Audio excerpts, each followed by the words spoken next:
Let's get to the big three. Number 3. We have to make clear that when the boot of the NYPD is on your neck, it's been laced by the IDF. Believe that? That's not a voiceover or AI. That is Zohran Mamdani in 2023. Off-year election 6 days away and a record turnout already in Virginia, in New Jersey, and New York City. What it means for the final tallies. Number 2. I'm a military spouse, and when the 15 came around and we didn't have to worry about our check, and the first is coming and there are people that need food. I usually have my mother over for Thanksgiving, and I don't even know how I'm going to do that. There's no way I can afford a turkey. Shutdown stories causing great pain for federal workers, SNAP recipients, military, and more. If both are to blame, why are Republicans' approval ratings improving? Number 1. We're signing one trade deal after another to balance our relationships on the basis of reciprocity. These agreements will be incredible victories for all of us because everyone is better off when we have stable partnerships, not plagued by chronic problems and imbalances. That is President Trump signing one deal after another overseas. Trump trip is in the backstretch as he's racked up investments and trade deals with big deals set for tomorrow. We think with China, all seems to be set up for a big announcement. The market certainly thinks so. And I want to get Karl Rove's opinion on that. Karl, so far we had a stop in Malaysia, stop in Japan. Now they're in South Korea. And that's where he's going to meet with President Xi of China. So far, this trip looks like a big success, especially knowing 2 hours ago they announced the trade deal with South Korea has been done. Yeah, and remember, he's going to start his Friday in Korea, which will be the middle of the night, Thursday night here, and we'll be back at the White House at 3:00 on Friday afternoon in order to celebrate Halloween with a mob of children on the south lawn of the White House. Pretty amazing. I know, and evidently he over there overseas, he's not sleeping. He's just so energized by what he's seeing. I think it's been impressive. I think the Middle East doing business deals and establishing relationships, it really matters. It matters a lot in business. And Karl, bring me inside it. How much does it matter when you know the other leader? Well, it matters a lot. I mean, and it also, you can see people evolve. That's one of the amazing things is that you can see how a relationship is developing with someone because of events. And most of the time that can be for the good, a president being involved. I'm sure it looks like he's off to a great start with the new prime minister of Japan, a very important relationship for us. But also, sometimes they go south, and we saw that recently with Putin, who, frankly, played the president in Alaska, and the president didn't like it, and he said things that obviously the president thinks he has not lived up to, and the president's going to deal with that accordingly. And so, yes, it matters a lot. You want to have a relationship where these two people get to know each other, because it gives a higher level of trust in the conversations that they then have. Bush, for example, had a great relationship with the Japanese Prime Minister Koizumi, who is one of the two modern Japanese prime ministers who, besides Abe, who is a close friend of Koizumi, the longest-serving prime ministers of the modern Japan. And they got to know each other, which was really odd because Koizumi's father was a Japanese soldier in World War II who was shooting at people like George W. Bush's father, who was a Navy pilot in the Pacific, and yet their two sons became very close comrades and companions and partners in helping defend the security interest of both countries. So a couple of things. With Japan, they're going to have $10 billion worth of investments in auto plants here, $400 billion of potential investments in energy, and they're also agreed to $550 billion worth of strategic investment here. So the president knows, I don't ever remember a president thinking so much about business. He also is on the precipice of cutting a deal with, he did a deal with Colombia and Malaysia, and is close to doing one with Thailand and Vietnam. So that April meeting when everything was kind of blown up and we're trying to rebalance trade little by little, he's pulling them in. I also think it's kind of interesting with China. They let it out that they're very optimistic something's going to get done tomorrow on fentanyl, something's going to get done tomorrow on soybeans, and something's going to get done on rare earth. What are you hearing? Well, first of all, let me say one thing. The $550 billion includes the other things that you mentioned. $400 billion of investment in certain things, and $10 billion for new auto plants, the Japanese auto plants in the U.S., et cetera. So $550 billion, and that's a pretty big chunk coming from Japan. I mean, that's a significant part of their economy. Look, it is clear that people want to do business with the U.S., and my sense is that the Chinese. Doing something about the precursor chemicals for fentanyl is something they could have done a long time ago. It's a sign that the president has pressured them enough that they feel they need to give up that card now.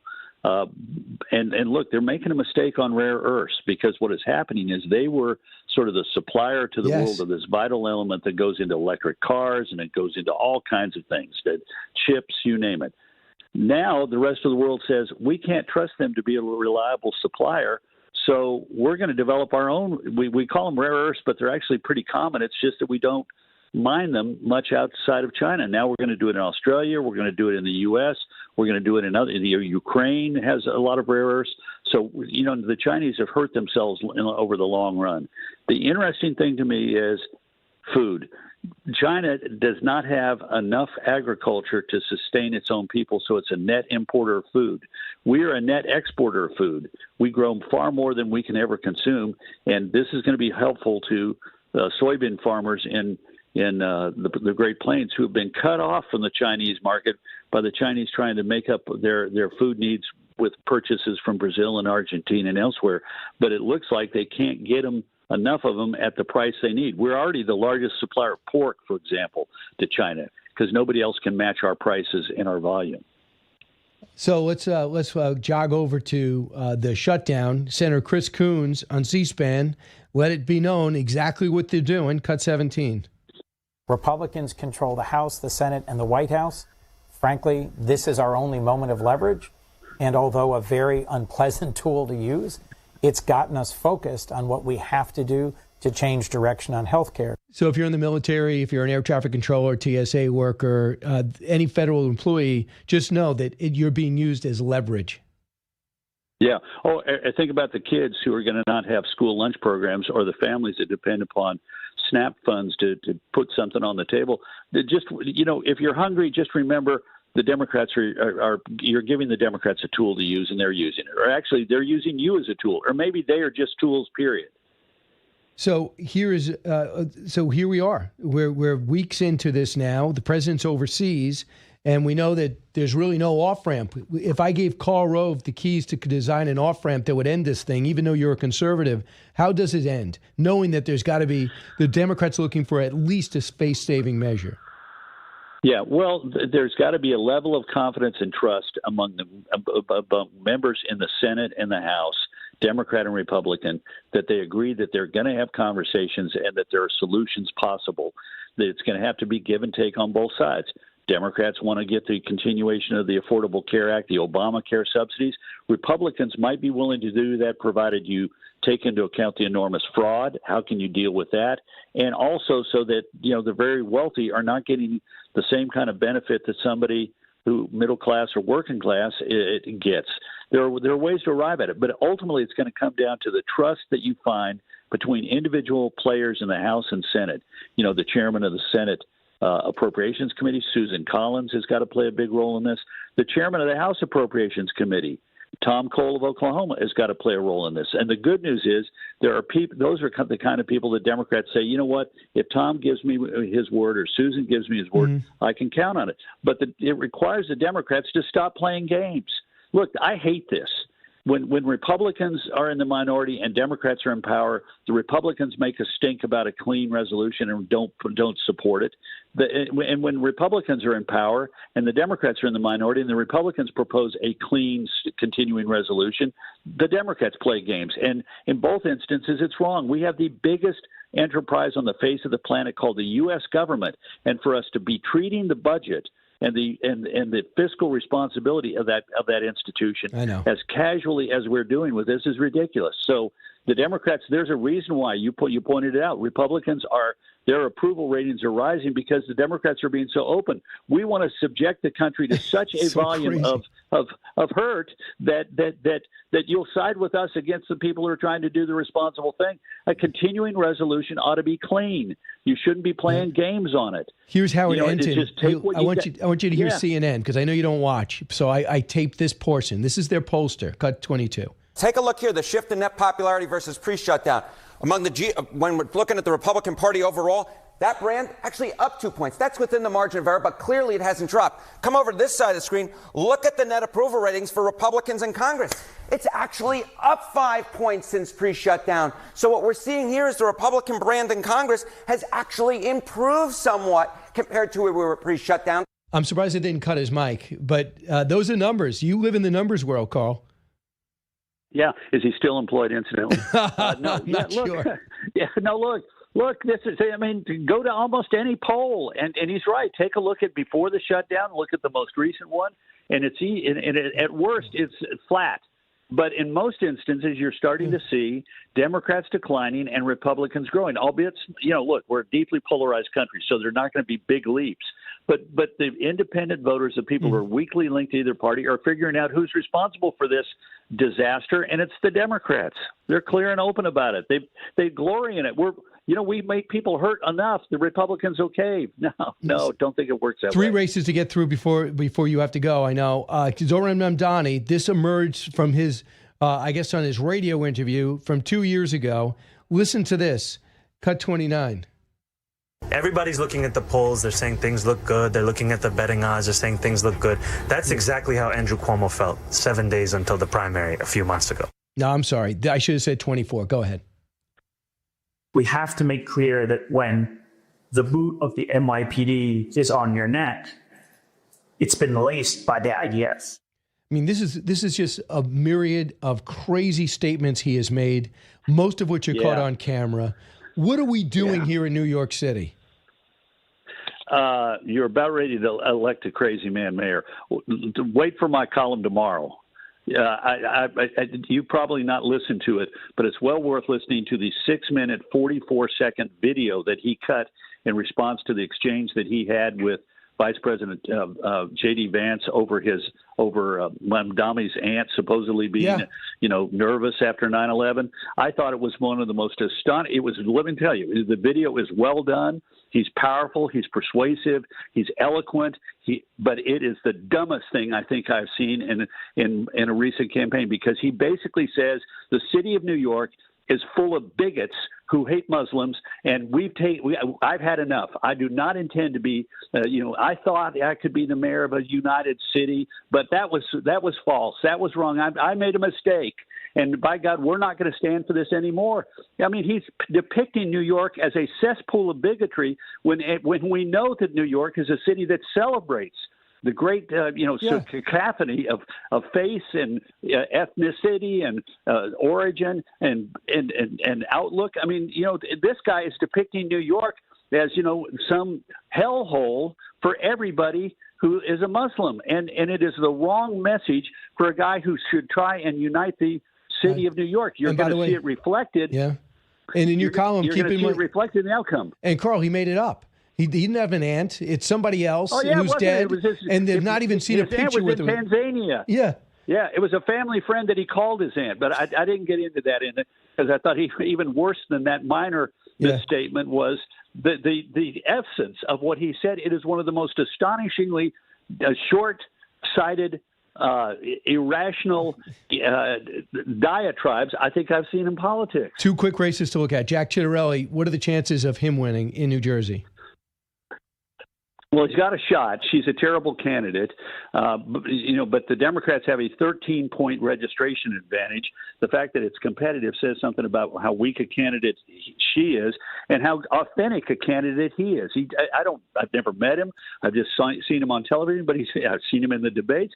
He just seems like a good guy, and in politics, that counts for a lot. I hope so. And then you have, what are the chances Abigail Spanberger gets upset by the Lieutenant Governor Winsome?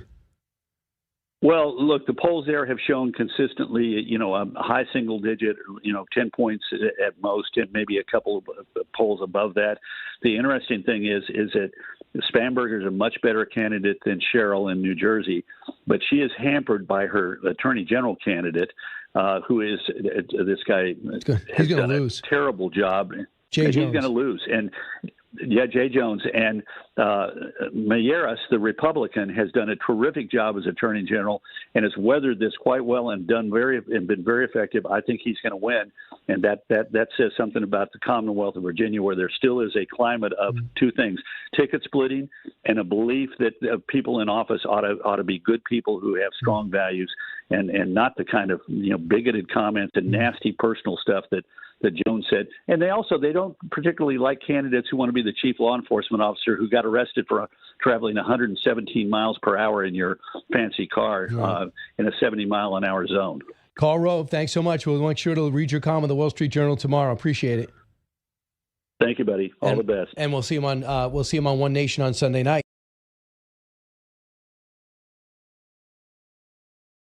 Hey, we are back. One of our all-time great guests, Dr. Arthur Brooks, is here, Harvard professor, Atlantic columnist, host of Office Hours podcast, best-selling author of The Happiness Files, Insights on Work and Life. And he has a new book coming out, too, which I can't wait to find out more about. And also, he's got a new article, How to Heal Our Country, which is a big thing to say, and also how to make your individual life better, healthier, right, Arthur? Yeah, for sure. I teach happiness at Harvard, and that's wraparound happiness, man. How do you do it for a country? How do you do it for yourself? How do you do it for your family? And it's all based on science.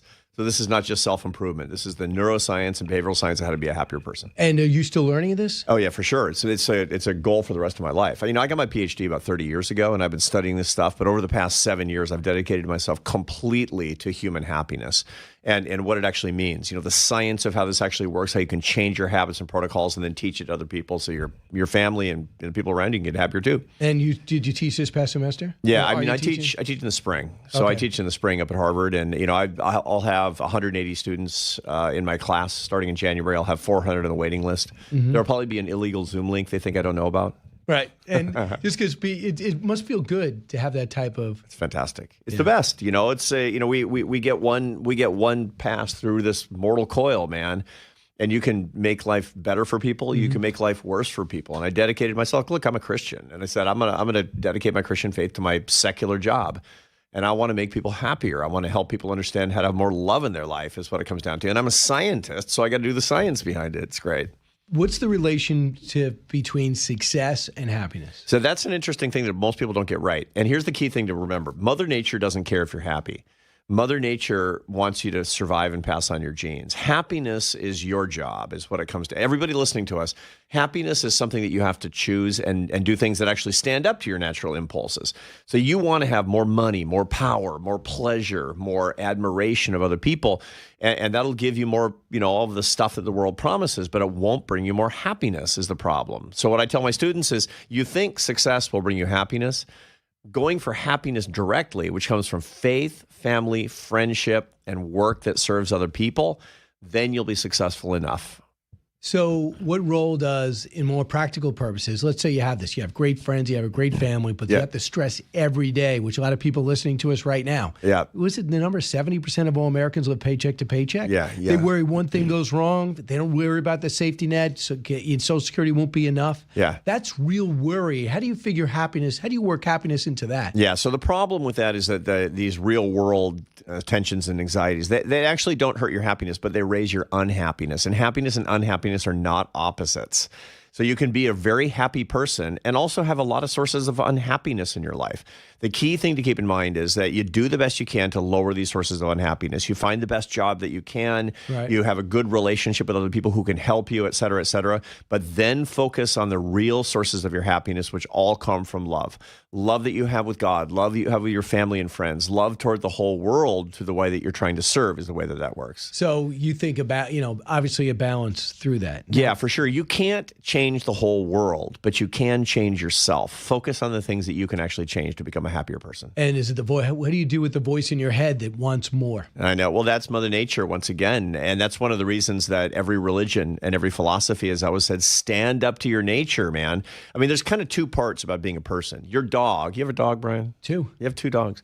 Your dogs really only have animal impulses. They're awesome. They act like humans, but they really have an animal impulse. We have this part of our brain called the prefrontal cortex, right behind our foreheads. It's huge. It's a supercomputer that gives us more than animal impulses. We also have moral aspirations. We can make decisions in spite of our animal impulses. And that's what we're trying to do all day long. If you live with your animal impulses, you'll just get drunk every night. You'll sleep in every morning. You won't show up for work. You'll cheat on your spouse.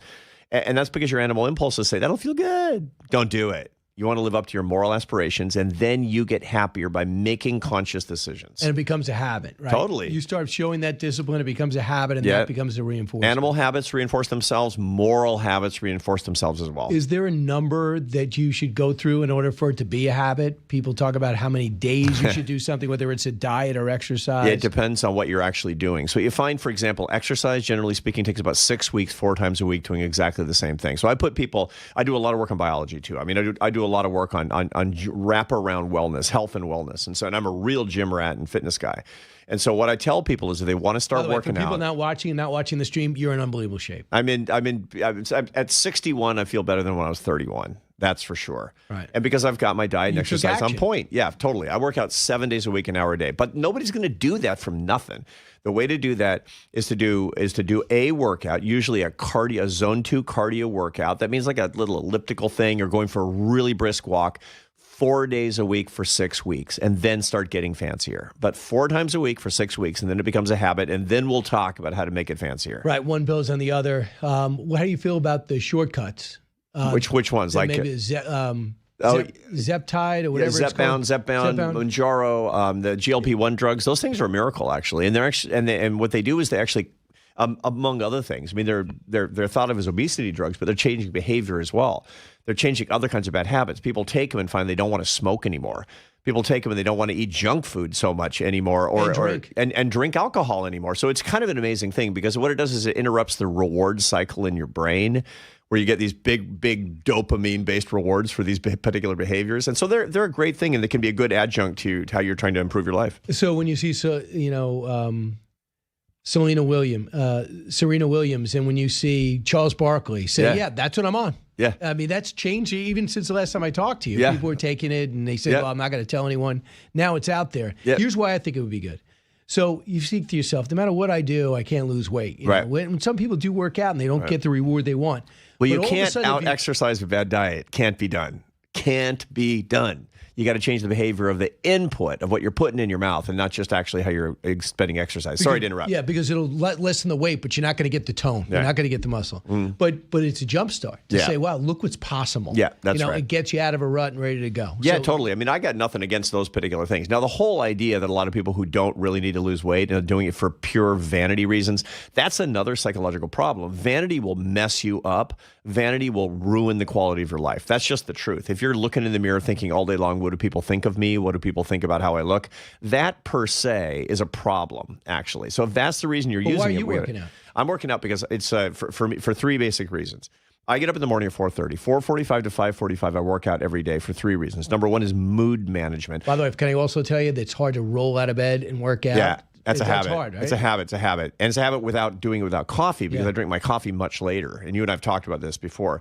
So number 1 is I'm trying to manage negative mood. The best way to manage negative mood is picking up heavy things and running around.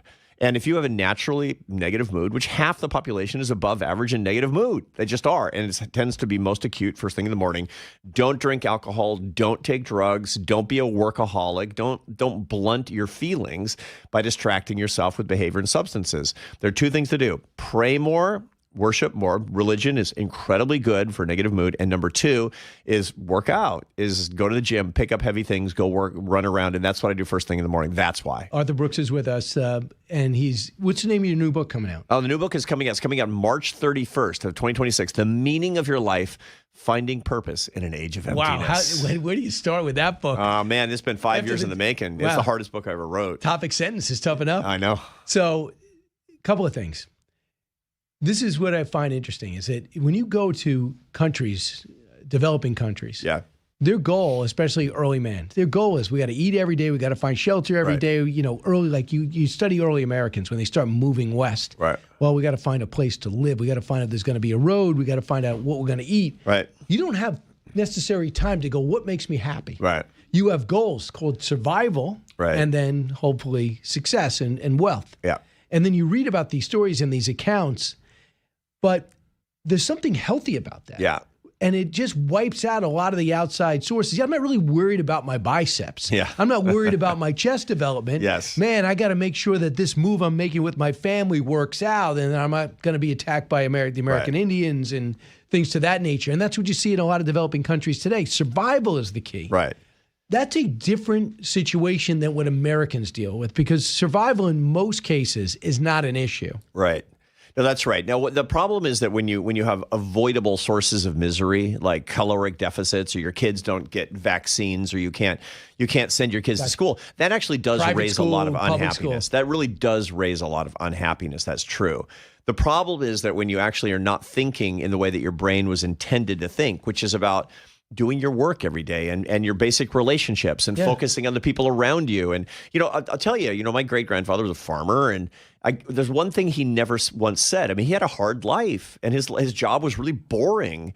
And he didn't know if there's going to be food on the table, but he never once went home and said to my great-grandmother, honey, I had a panic attack behind the mule today. No, because this is my point exactly. Because that didn't exist is the whole point. And part of the reason was like his life could have been better and mine is, but he was using his brain the way that nature intended for him to use his brain, which was focusing on the here and now, doing his work, taking care of his family, and not looking at the stupid screen in his pocket. So he wouldn't need your course.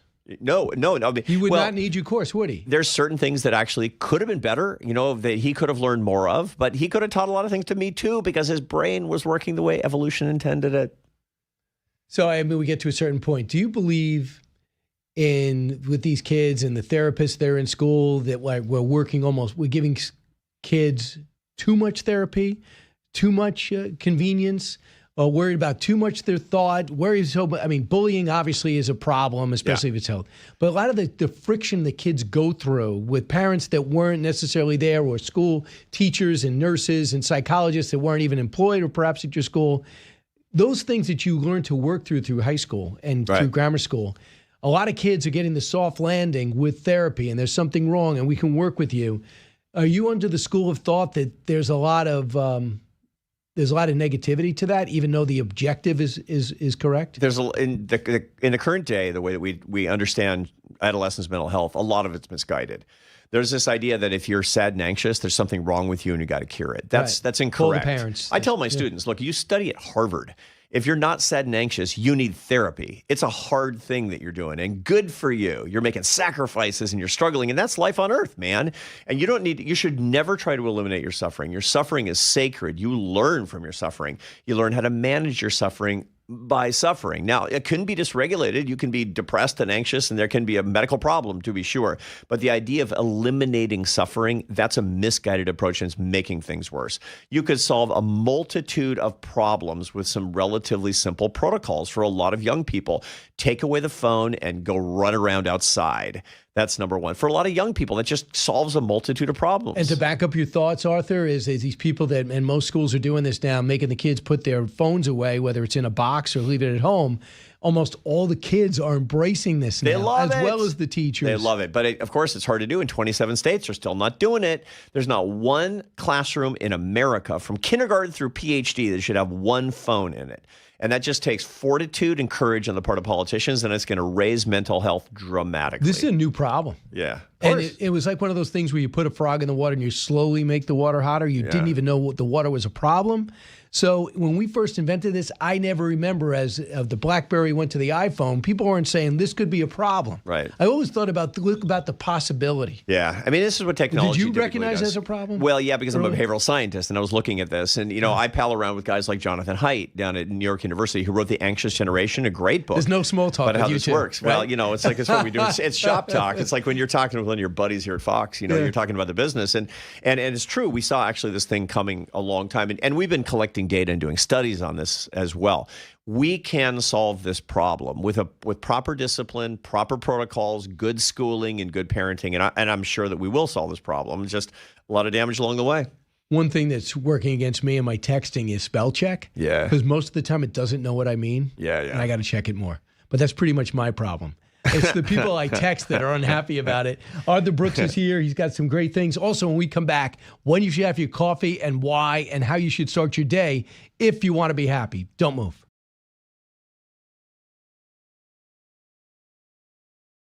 He wanted the best for them. That's where I disagreed with Charlie. I hate my opponent. And I don't want the best for them. I'm sorry. I am sorry, Erica. But now Erica can talk to me and the whole group, and maybe they can convince me that that's not right, but I can't stand my opponent. So Charlie's angry. Look at that. He's angry at me now. So I think that's perfect for our next segment. Arthur Brooks, we have a few more minutes with the Harvard professor, best-selling author. His podcast is also very successful. It's called, he's a host of Office Hours. You can get it on Spotify. Dr. Brooks, the name of your column is basically Forgive Your Enemies. That's what I thought. That would be a perfect Love your method. enemies. Love your don't enemies. forgive them. Love them. All right. Yeah. So I think Trump was having fun with that. Of course. But you were shaking your head. He's being provocative, and I got it. I was the National Prayer Breakfast keynote speaker in 2020, and I was on the dais with Donald Trump. And, that was the morning that he had been acquitted from his second or third or 40th, whatever it was, the time he was impeached by the Democrats. And he comes out and I was giving a speech called Love Your Enemies and Pray for Those Who Persecute. It's the National Prayer Breakfast. And Donald Trump, he's such a great performer, I have to say. And he gets up and he says, I love a good speech by Arthur Brooks, but I got to say, I disagree. And it's like the gall to get up and disagree with Jesus at the National Prayer Breakfast. All right. But, it's half his tongue in cheek. Of course. He's a performer. He's a performer, absolutely. But it's very hard.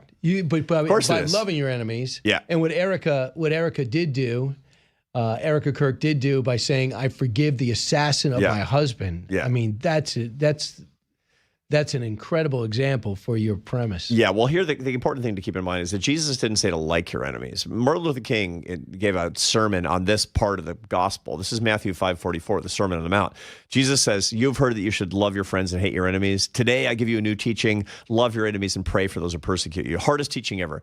But that means you have to make the decision notwithstanding your feelings. And that's really what we're talking about. People what do you today, get out of that by doing that? How does that help you? That gives you control, because when you're not hating and somebody else is, you have control. You have cognitive control. You have literally more power. That doesn't mean you have to like somebody, invite them over for dinner.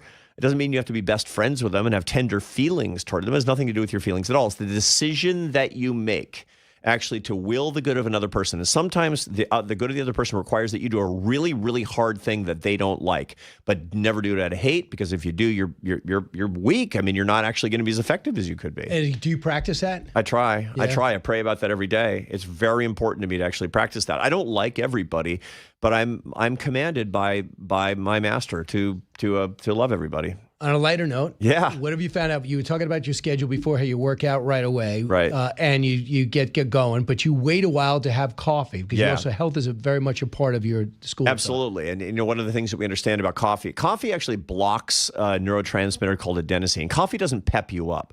Coffee blocks you from actually feeling lethargic. That's how it works. Adenosine is one of these circulating neurochemicals that makes you feel groggy, makes you go to sleep at night. And there's a lot of it in your brain when you first wake up, and that's why you feel groggy. It'll get blocked by caffeine. Don't do that. Let it clear naturally. That way you won't have a crash, and you can use it to focus on your work instead. In 20 seconds left, what should we plug for Arthur Brooks? What book should we get of yours? Oh, the last one is The Happiness Files, Insights on Life and Work. I get through it. I downloaded it, even though you gave me a complimentary copy. So you got money there, Arthur. Thanks, man. Thank you. Thanks.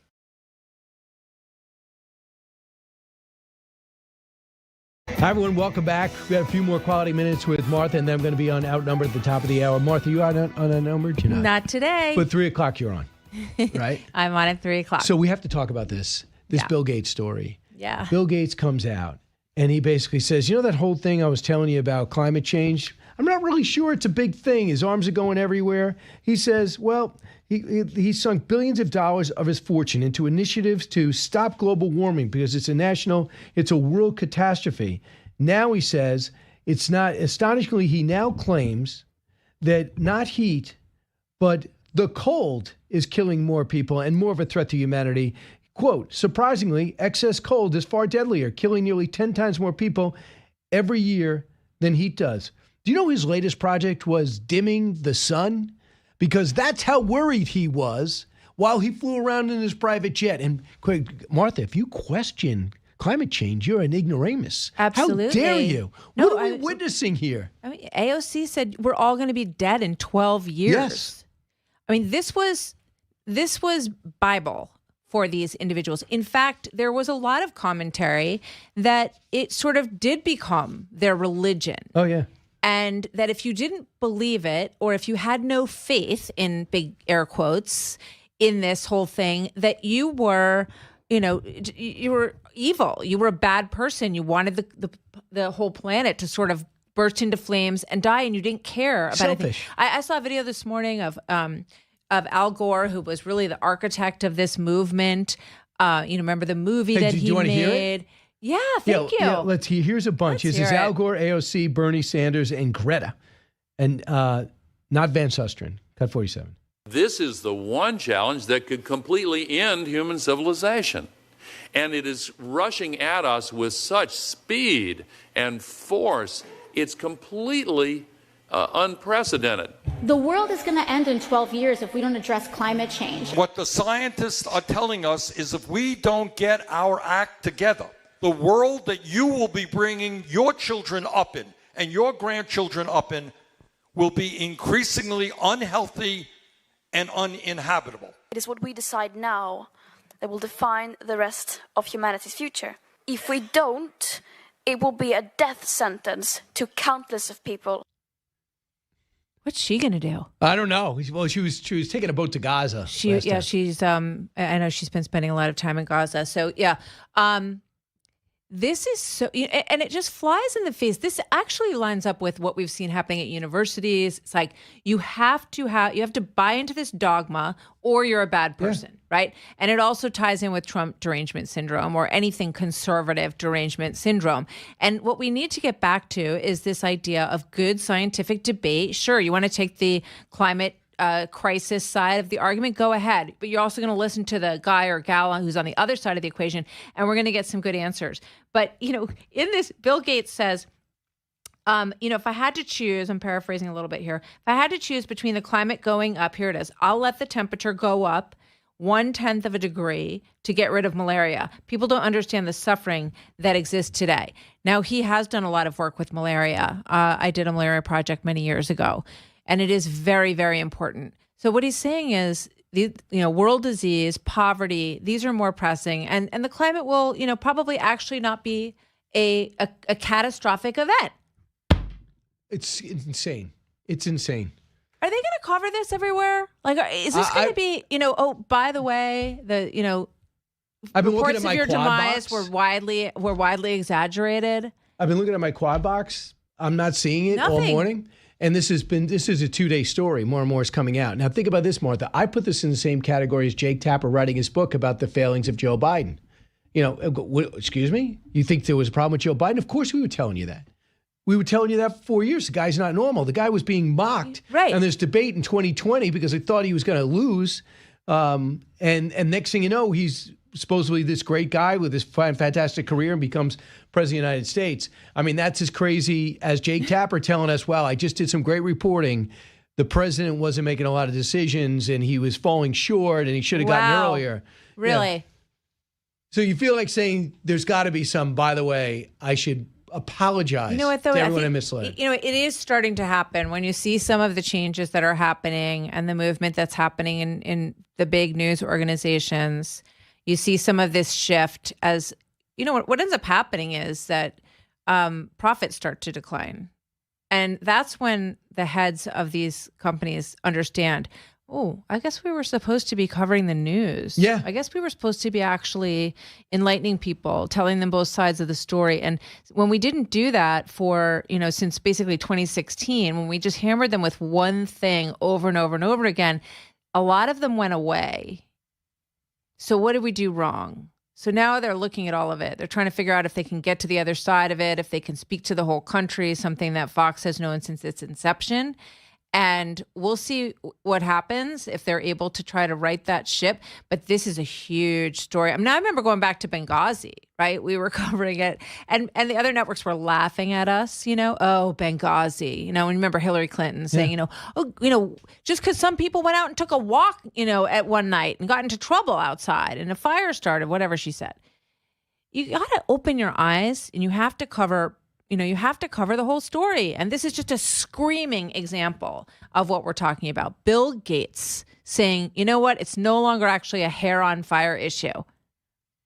Enough said. So what about Al Gore? And if what I'm going to do is I'm going to try if I can get through it to watch his movie, because almost everything he said did not come through. Inconvenient Truth. They got him, I think, an Emmy or an Oscar or something for best documentary. I wonder if he'll come on. Well, I should invite him. He's an angry guy. I mean, that guy's an angry guy. I mean, have you ever seen him interviewed? He's isolated, but he's very rich. Yes. Extremely rich. Yes. So remember when Trump came out of the Paris? This goes to things have changed. Yeah. When Trump says, I'm pulling out of the Paris climate change thing, big deal. That was one of the earliest moves he made in 2016. Nobody's talking about that now. No. He's saying, why is China and Russia? Well, they're listed as developing nations, and they're going to take their time. We can't really work with them. Our biggest economic competitor is, treated like a developing nation that did not have to accede to the parameters of the Paris Climate Accords. And Trump said, wait a minute, they're like the biggest polluter on the planet. So if they're not in it doesn't make any sense for us to be in it. And their benchmarks were like 2036 for China to even get started on abiding by the tenets of the Paris Climate Accord. But we had to do it right away. I mean, talk about one of the myriad ways that China has come at us, right? That's just one other. You can put that on the list of 20 different ways, everything from fentanyl to AI to stealing intellectual property to, we made a deal in the climate accord that's going to hamstring your companies, but not ours. Right. So if you could do renewables and you could make it more affordable, they're not worried about polluting the environment. They're building these coal plants, but they're also the number one producer of solar panels, right? They are doing renewables. You could do that. Go compete. Go do it and go compete. 100%. But the whole windmills and everything else that's going on, that's a little dicey because the president's getting pushed back because some of these projects are going on in red states. They hire all these people, and he's like, hey, look, I'm done with this.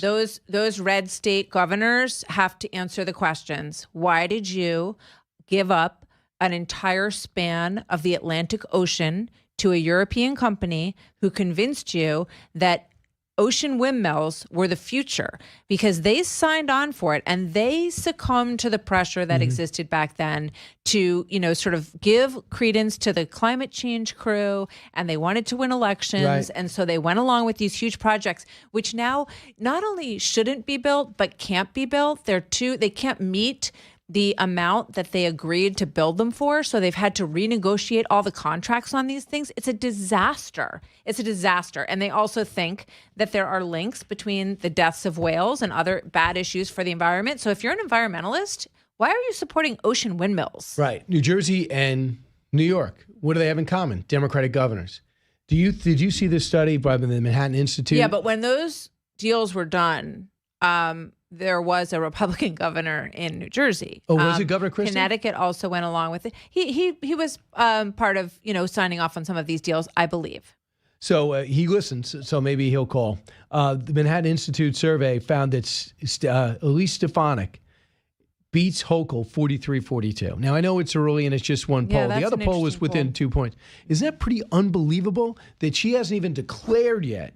I mean, it took forever for Zeldin to get out of double figures, and he was a fantastic candidate. I know. She hasn't even declared yet. I know. And she's already neck and neck. It's so interesting, right? I mean, you look at this race, it's like a TV show, because Cuomo is now running against Mamdani and Sliwa. Kathy Hochul is the governor of New York because Cuomo got in trouble for these harassment suits that were brought against him. Accidental governor. He lost his job. She became governor. Now I look at this poll this morning against Stefanik where she's neck and neck, and in my head I see Kathy Hochul holding her fist over her head, holding hands with Mamdani. I'm thinking, yeah, this probably isn't a good idea. What was your perception of Mamdani when you interviewed him one-on-one in your studio?